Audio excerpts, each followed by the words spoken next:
Hello, and welcome to episode 52 of Things I've Learned from Barry Harris. Today I thought we would discuss a very important arpeggio.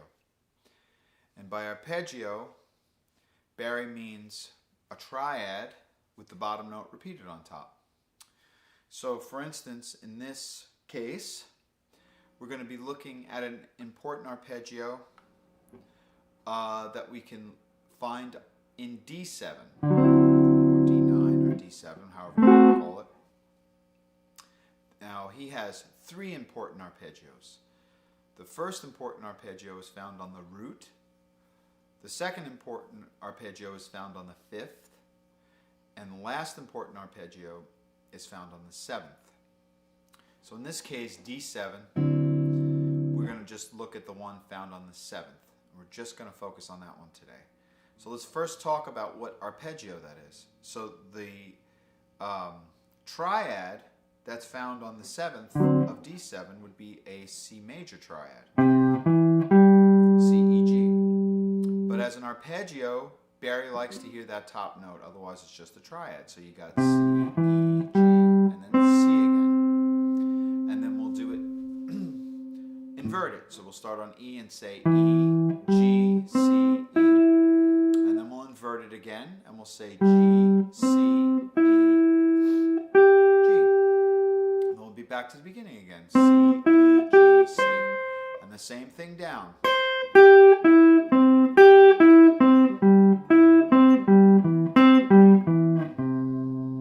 So now, we will try to use that immediately, because this is the point of all this stuff, is to say, okay, well, what is the point of this knowledge? What is the point of understanding this? Okay, let's do it. Let's show you the point.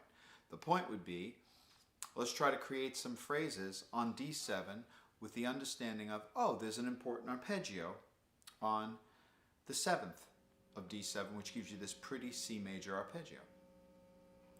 So let's start building phrases. So let's say we have a 2-5 in the key of G. So A minor, let's just, for sake of argument for this particular video, let's do A minor 7 for a measure, D7 for a measure, running into G major. So a 2-5 in the key of G major. And if you've been following the lessons, you know that Barry doesn't look at 2-5 as 2-5. He looks at that purely as just 5. So when you see A minor to D7, all you have to think of as a soloist is D7, and you'll be fine. So let's take a look at some of the things you could do with the arpeggio. Let's say, let's start on major arpeggio from the C. So there's an arpeggio down from the C. So before we were doing it up, now let's do it down. So let's create a phrase. Maybe we'll start on the scale note above, and we'll put one half step in between to get to that. That's a pretty little thing right away. And that means what would we have to do if we were going to start on the next note, which would be the E. We'd have to again put a scale note. That's pretty. And if we wanted to do the G, we'd have to again, we want to put a half step in between, so we got. Already, listen to this. So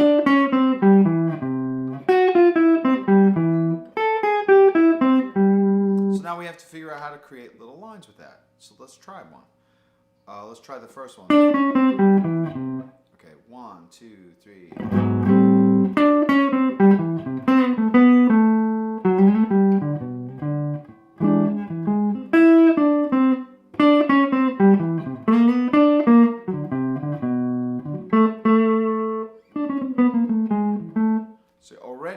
Coming up with little phrases using that one idea. Let's try it from the third or the E. So 1, 2, 3.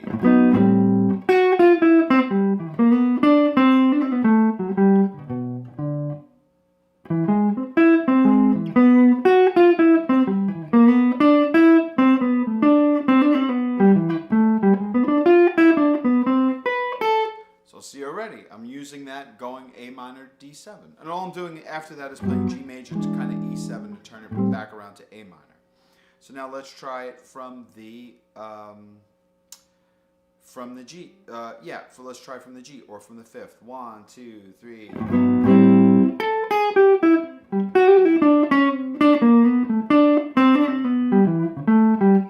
Again. Let's see. 1, 2, 3.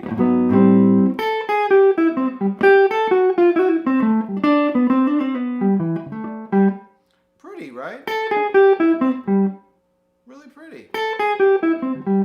Now that's if we came down, we went up to a scale note and then we just came down it. What if we, so we descended a scale using 1/2 step. What if we ascended to get to the note? So let's use Barry's, let's start on this one. Let's start on the G. And let's say, let's start on the C up here. So now we have to do a scale, we want to do a chromatic. So we have to use Barry's chromatic scale. So in between the B and the C, we don't have a chromatic. So we have to put the D. So we say, that's a pretty one.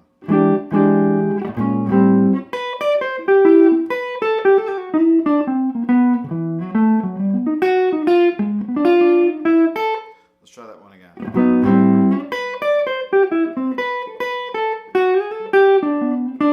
Really pretty phrase. Let's try from the fifth, the same idea. So again, for the fifth, we're going to have F sharp, A, G. Let's try that.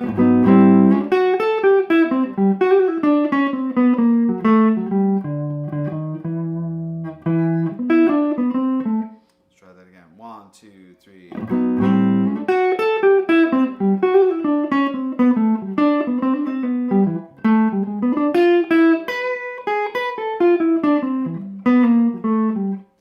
Really beautiful. Let's try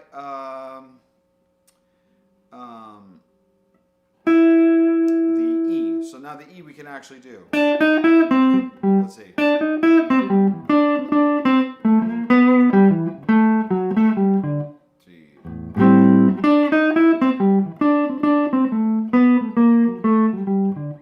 So great, but let's see.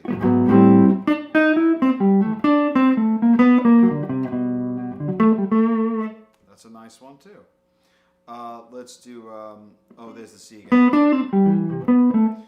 So if you take any idea that you have and you say, okay, I want to use some of these interesting arpeggios, and this particular one is found on the 7th.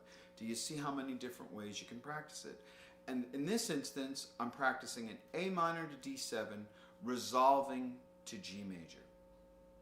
But in the same right, we can say, well, D7 is a D7 going to G major. But D7 is also the tritone of A flat 7, which goes to D flat major. So we have to be able to figure out how to play A minor for a measure, D7 for a measure, G major for a measure. That's true. But sometimes we have to figure out a way to play the 2/5 in the key of D flat would be E flat minor 7 to A flat 7 to D flat major. So, but in this instance, we'll do E flat minor 7 to D7 to D flat major.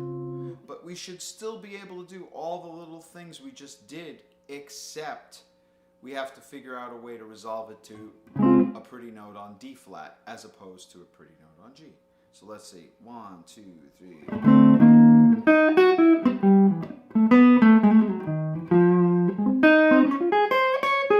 That's a pretty one.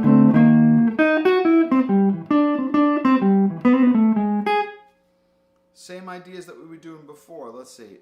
1, 2, 3. Let's see.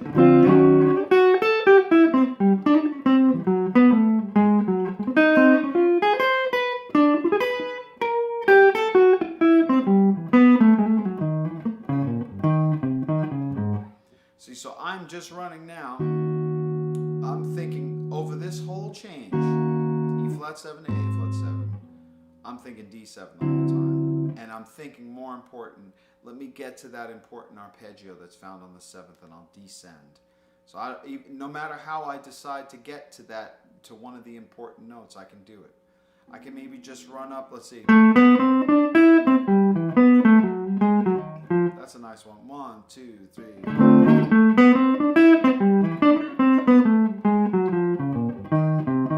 Now all that was I started on the 5th of D7 and I ran up the scale to the E or the 2nd, and I came down that important arpeggio. That important arpeggio is still C major, and I came down the important arpeggio from the E is the 3rd. And then I just did a few things to try to resolve it to D flat major. So this is the difference, as far as I'm concerned, between all of the other methods and Barry's method. And I know I talk about this all the time, but I see that there are still people that don't believe it or that don't think that it's anything that important. But I would argue that any of these other methods, you can't do this kind of thing with. Now, obviously, the lines that I come up with are just my lines, and they're fine, they're good. But everybody else can come up with their own lines. And when Barry does these examples in class, his lines are fantastic. They're beautiful. They're pure. But what's special about them is they're his. They're not Bud Powell's. They're not Charlie Parker's. They're not Dizzy Gillespie's. They're his. So that's the difference in between playing licks and playing lines and understanding enough to create your own. That's the difference. This is not classical music. This is based on classical harmony and classical theory, but this is not classical music. This is improvisational music. And Barry makes that argument all the time. He always talks about how if Bach were still alive and Chopin, they'd be at some corner bar playing. But they wouldn't be playing prepared pieces. They'd be improvising. Because that's what they did. They improvised. And then people wrote their things down, which were fantastic. Thank goodness they did. But his method is giving you the ability to create yourself. It's not, hey, come look at my method and you can copy all my lines. That's not anything. That doesn't mean anything. That's something for people to, if you want to do that, that's something good for school or something. That's not really playing. And that has nothing to do with jazz music whatsoever. So I hope you take it to heart, because that's exactly the way he thinks about things. So I hope you enjoyed episode 52 of working on an important arpeggio, and in this case for D7. Thanks. Till next time.